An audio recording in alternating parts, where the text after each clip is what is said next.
Good morning my dear students. आज की इस क्लास में हम लोग क्लास टेंथ हिंदी काव्य साहित्य के विकास के कुछ महत्वपूर्ण क्वेश्चन आंसरों की बात करेंगे। जैसा कि आपको पता है बेटा कि आपके सिलेबस में 20 बहुविकल्पी क्वेश्चन पूछे जाने हैं। कितने बेटा? 20 बहुविकल्पी क्वेश्चन आपके क्लास 10 हिंदी में पूछे जाएंगे।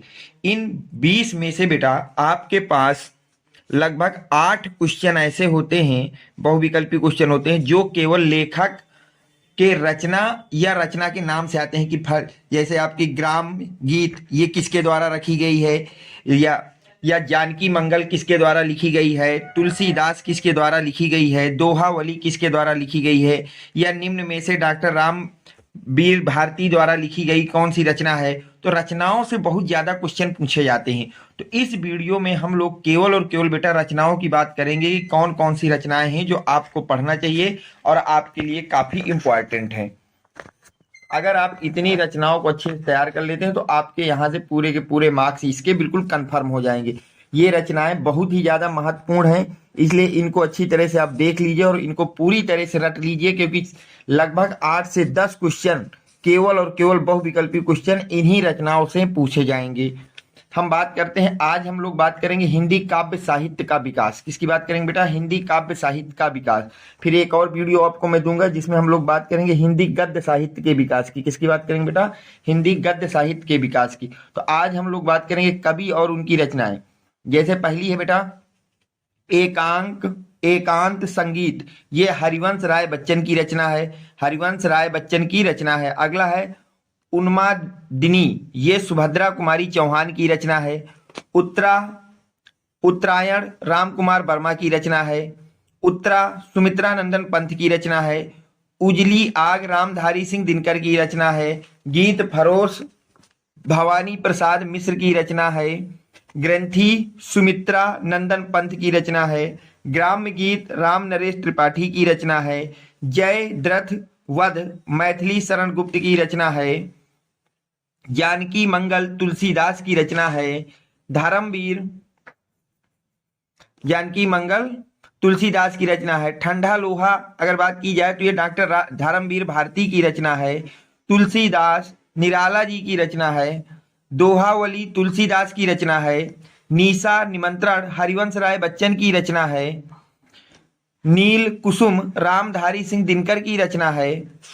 इसी तरह से अगर आगे बात करें बेटा, पल्लविनी सुमित्रा नंदन पंत की रचना है। रश्मि बंध सुमित्रा नंदन पंत की रचना है। विनय पत्रिका तुलसीदास की रचना है। रश्मि रेखा की अगर आप बात करें तो ये बालकृष्ण शर्मा की नवीन जी की रचना है। ये इतनी महत्वपूर्ण रचना है, इनको रट लीजिए, यहाँ से डायरेक्ट आपके एक एक नंबर के क्वेश्चन वहां पूछे जाएंगे। अगला क्वेश्चन है संघनी महादेवी वर्मा की रचना है। सीपी और शंख की अगर आप बात करते हैं बेटा तो ये रामधारी सिंह दिनकर जी द्वारा लिखा गया। अगली है बेटा आपके पास हुकार, रामधारी सिंह दिनकर जी के द्वारा लिखी गई। हुकार किसके द्वारा लिखी गई बेटा? रामधारी सिंह दिनकर के द्वारा लिखी गई है। संस्कृति के 4 अध्याय, अगर हम बात करें बेटा संस्कृति के 4 अध्याय तो ये लिखी गई है रामधारी सिंह दिनकर जी द्वारा। पिघलते पत्थर की अगर आप लोग बात करते हैं तो ये लिखा गया है बेटा राघेय राघव द्वारा। जमीन पक रही है ये रचना है केदारनाथ सिंह की। उत्तरायण की अगर बात करते हैं बेटा तो ये रचना है डॉक्टर राम कुमार वर्मा की। ये रचना किसकी बेटा? डॉक्टर राम कुमार वर्मा की है। आकाश गंगा की अगर बात करते हैं तो ये रचना है कमलेश्वर की। ललित ललाम की बात करते हैं तो ये रचना है बेटा मती राम की। मधुशाला की अगर आप बात करते हैं तो ये रचना है हरिवंश राय बच्चन की। मोस्ट इंपॉर्टेंट है बेटा, मधुशाला को याद रखना, हरिवंश राय बच्चन की रचना है। किसकी रचना है बेटा? हरिवंश राय बच्चन की रचना है। गीत फरोश की बात की जाती है तो भवानी प्रसाद मिश्र की रचना है बेटा। शिवा बावनी की बात की जाती है भूषण की रचना है। शिवा बामनी किसकी रचना है बेटा? भूषण जी की रचना है। अगले क्वेश्चन की बात करते हैं बेटा, गंगा लहरी और पद्मा भरण, इन दोनों जगत विनोद, ये तीनों की तीनों रचना, गंगा लहरी पद्मा भरण जगत विनोद, ये तीनों रचनाएं किसकी हैं बेटा? पद्माकर जी की रचना है। किनकी रचना है बेटा? पद्माकर जी की रचना है। अगला है बेटा आपके पास पलाश वन और कर्णफूल, ये दोनों की दोनों रचनाएं बेटा नरेंद्र शर्मा की हैं। इनको याद रखना, बहुत ही ज्यादा इंपॉर्टेंट क्वेश्चन है। नरेंद्र शर्मा की रचना है पलाश वन और कर्णफूल।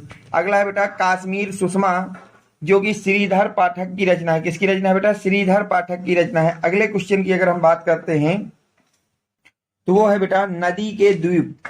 वो क्या है बेटा? नदी के द्वीप। अगर हम बात करें नदी के द्वीप की तो वो अज्ञेय जी की रचना है। किसकी रचना है बेटा? अज्ञेय की रचना है। आंगन के पार द्वार, ये भी बेटा किसकी रचना है?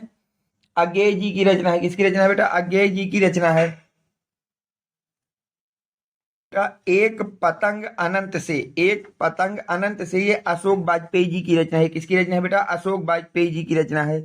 युग धारा की अगर बात करते हैं तो ये बेटा किसकी रचना है? नागार्जुन की रचना है। युग धारा किसकी रचना है बेटा? नागार्जुन की रचना है। कनु प्रिया की अगर बात करें तो ये धर्मवीर भारती जी की रचना है। किसकी रचना है बेटा? धर्मवीर भारती जी की रचना है। रेणुका की अगर आप लोग बात करते हैं तो ये रचना है बेटा रामधारी सिंह दिनकर की। रेणुका किसकी रचना है बेटा? रामधारी सिंह दिनकर की है। रसवंती भी आपकी रामधारी सिंह दिनकर के द्वारा ही लिखी गई है। परशुराम की प्रतीक्षा, ये भी बेटा आपकी रामधारी सिंह दिनकर के द्वारा ही लिखी गई है। हारे को हरिनाम, ये भी किसकी रचना है बेटा? रामधारी सिंह दिनकर की रचना है। हुकार रामधारी सिंह दिनकर। उर्वशी रामधारी सिंह दिनकर। ये रामधारी सिंह दिनकर की जितनी रचना है इनको बेटा बहुत ही ज्यादा इंपॉर्टेंट, अच्छी तरह से याद रखना। रेणुका, रसवंती, परशुराम की प्रतीक्षा, हारे को हरिनाम, हुकार, उर्वशी, ये सारी की सारी रचनाएं आपकी किसकी बेटा? रामधारी सिंह दिनकर जी की हैं। इनकी बेटा रामधारी सिंह दिनकर जी की हैं। इनको याद रखना बहुत ही ज्यादा इंपॉर्टेंट है ये बेटा। अगला है बेटा समर्पण। अगर बात करना है बेटा समर्पण की तो याद रखना समर्पण किनके द्वारा लिखी गई है? माखनलाल चतुर्वेदी के द्वारा लिखी गई है। समर्पण जो है वो किसके द्वारा लिखी गई बेटा? माखनलाल चतुर्वेदी के द्वारा लिखी गई है। हिम किरीटिनी, अगर बात की जाए बेटा हिम किरीटिनी किसके द्वारा लिखी गई है तो वो लिखी गई है माखनलाल चतुर्वेदी के द्वारा। किसके द्वारा लिखी गई बेटा? माखनलाल चतुर्वेदी के द्वारा लिखी गई है। हिम किरीटिनी किसके द्वारा लिखी गई है? माखनलाल चतुर्वेदी के द्वारा लिखी गई है। अगला है बेटा हिम तरंगड़ी। अगर बात करें हिम तरंगड़ी की तो ये किसके द्वारा लिखी गई बेटा? माखनलाल चतुर्वेदी की। ये भी एक रचना है बहुत ही ज्यादा।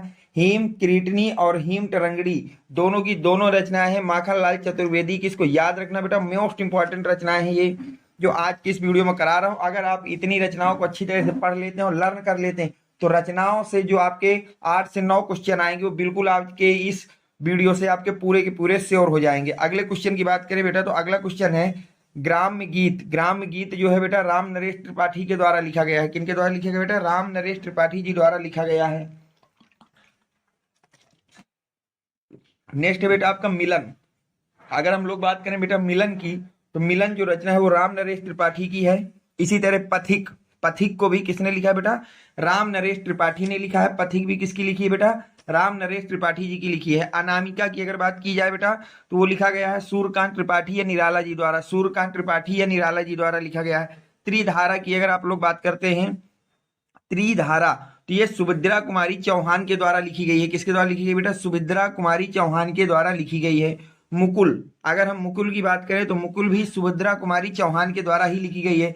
मुकुल किसके द्वारा लिखी गई बेटा? सुभद्रा कुमारी चौहान के द्वारा लिखी गई है। इस तरह अगला है बेटा आपके पास पल्लव। पल्लव भी सुमित्रा नंदन पंथ की रचना है। पल्लव किसकी रचना है बेटा? सुमित्रा नंदन पंथ की रचना है। दीप शिखा महादेवी वर्मा की रचना है। संध्या गीत महादेवी वर्मा की रचना है। संध्या गीत किसकी रचना है बेटा? महादेवी वर्मा की रचना है। निर्जा महादेवी वर्मा की रचना है। अग्निरेखा महादेवी वर्मा की रचना है। रश्मि महादेवी वर्मा की रचना है। तो देखिए महादेवी वर्मा की रचनाओं के लिए मैं आपको एक ट्रिक बता देता हूं जो लर्न रखना बेटा बहुत ही ज्यादा जरूरी है अगर ये ट्रिक आप याद रखते हैं। नीर निषादी, नीर निषादी ये आपकी ट्रिक है महादेवी वर्मा की रचनाओं को याद रखने के लिए। निर्नी शादी, निर्नी शादी, निर्नी शादी में नी का मतलब होता है निर्जा, रा का मतलब होता है रश्मि, नी का मतलब होता है निहार, सा का मतलब होता है सांध्य गीत और दा का मतलब होता है बेटा दीप शिखा। दा का मतलब क्या होता है? दीप शिखा। तो ये आपके मोस्ट इंपॉर्टेंट मैंने एक ट्रिक बना रखी है महादेवी वर्मा की रचनाओं को याद रखने के लिए। इसको याद रखना, महादेवी वर्मा की रचनाओं को आपको कैसे याद रखना है? नीर निषादी, नीर निषादी ट्रिक से याद रखना। नी का मतलब होता है निर्जा, रा का मतलब रश्मि, नी का मतलब निहार, सा का मतलब सांध्य गीत और दी का मतलब दीप शिखा। तो अगर आपको ये ट्रिक याद रहेगी तो महादेवी की रचनाएं याद रखने में आपको कोई ज्यादा दिक्कत नहीं होगी। नेक्स्ट बात की जाए बेटा अगली रचना जो आपको याद रखना है वो है बेटा युग पथ। युगपथ किसके द्वारा लिखा गया बेटा? सुमित्रा नंदन पंत के द्वारा लिखा गया है। युगपथ किसके द्वारा लिखा गया बेटा? सुमित्रा नंदन पंत के द्वारा लिखा गया है। अगला है लोकयतन। लोकयतन किसके द्वारा है? सुमित्रा नंदन पंत की रचना है। लोकयतन किसकी रचना है? सुमित्रा नंदन पंत की रचना है। युगांत की बात की जाए तो वो भी बेटा किसकी रचना है? सुमित्रा नंदन पंत की ही रचना है। युगांत किसकी रचना है बेटा? सुमित्रा नंदन पंत की रचना है। अगला है बेटा चिदम्बरा। चिदम्बरा जो है सुमित्रा नंदन पंत की रचना है। चिदम्बरा भी किसकी रचना है? तो वो याद रखना बेटा सुमित्रा नंदन पंत की रचना है। अब देखिए मैंने एक ग्राफ बना दी है आपके लिए। ग्राफ से थोड़ा याद रखना आसान रहता है, इसलिए ग्राफ है किस याद करेंगे। जैसे कमायनी है, आंसू, झरना या करुड़ालय। कमायनी, आंसू, झरना, करुड़ालय, ये चारों की चारों रचनाएं किसकी बेटा? जयशंकर प्रसाद जी की हैं। चारों की चारों रचनाएं किसकी हैं? जयशंकर प्रसाद जी की हैं। इनको याद रखना बेटा। कमायनी, आंसू, झरना, करुड़ालय, ये चारों रचनाएं किसकी हैं बेटा? जयशंकर प्रसाद जी की रचना है। इसी प्रकार से अगर हम बात करें बेटा अगला, पंचवटी, यशोधरा, प्रतिशोध, द्वापर, साकेत, भारत भारती, ये सारी की सारी रचनाएं मैथिली शरण गुप्त की। ये रचनाएं किसकी हैं बेटा? मैथिली शरण गुप्त की हैं। पंचवटी, यशोधरा, प्रतिशोध, द्वापर, साकेत, भारत भारती, ये जितनी भी रचनाएं लिखी हैं सारी की सारी रचनाएं किसकी हैं बेटा? मैथिली शरण गुप्त की रचनाएं हैं। अगला है बेटा प्री प्रवास। अगर हम बात करें प्री प्रवास तो हरिऔंध जी की रचना है। किसकी रचना है बेटा? हरिऔंध जी की रचना है प्री प्रवास। श्रृंगार मंजरी की बात की जाए तो ये चिंतामणि की रचना है। श्रृंगार मंजरी किसकी रचना है बेटा? चिंतामणि जी की रचना है। साहित्य लहरी की अगर हम लोग बात करें तो ये रचना है सूरदास जी की। साहित्य लहरी किसकी रचना है बेटा? सूरदास जी की रचना है। प्रेम वाटिका जो है ये रसखान जी की रचना है। किसकी रचना है बेटा? रसखान जी की है। वैराग्य संदीपनी और गीतावली, ये दोनों की दोनों रचनाएं किसकी हैं बेटा? तुलसीदास जी की हैं। ये दोनों दोनों रचनाएं किसकी हैं? तुलसीदास जी की हैं। वैराग्य संदीपनी और गीतावली, ये दोनों रचनाएं किसकी हैं बेटा? तुलसीदास जी की हैं। ठीक, यहाँ पे कुछ चीजें, एक बात ये भी याद रखना, थोड़ा साकेत के विषय में याद रखना, जो यहाँ से क्वेश्चन बनते हैं बेटा अक्सर आपके लिए। साकेत के विषय में थोड़ी कुछ चीजें याद रखना, मैं आपको बता देता हूँ। पहली चीज याद रखें, साकेत जो है इसमें बेटा टोटल 12 सर्ग है। क्वेश्चन आता है कि साकेत में कुल कितने सर्ग हैं, तो इसका आंसर हो जाएगा 12 सर्ग हैं। साकेत में कितने सर्ग हैं बेटा? 12 सर्ग हैं। और साकेत को हम लोग आधुनिक युग की रामायण भी कहते हैं। साकेत को हम लोग आधुनिक युग की रामायण कहते हैं। और तो इन दोनों चीजों को याद रखना बेटा। साकेत में टोटल 12 सर्ग होते हैं, इसे आधुनिक युग की रामायण कहते हैं।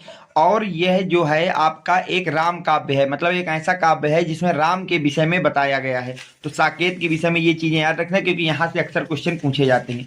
अगला देखिए लास्ट याद रखना, रसिक प्रिया और कवि प्रिया, ये दोनों रचनाएं हैं केशव दास की। किसकी बेटा? केशव दास की। तो अगर इतनी रचनाओं को आप याद कर लेते हैं काव्य साहित्य में, तो यहां से कोई भी रचनाओं से संबंधित अगर आपका क्वेश्चन आएगा वो इतने से ही पूछा जाएगा। इसके अलावा कोई अन्य लेखक या रचना को आपको याद करने की जरूरत नहीं है।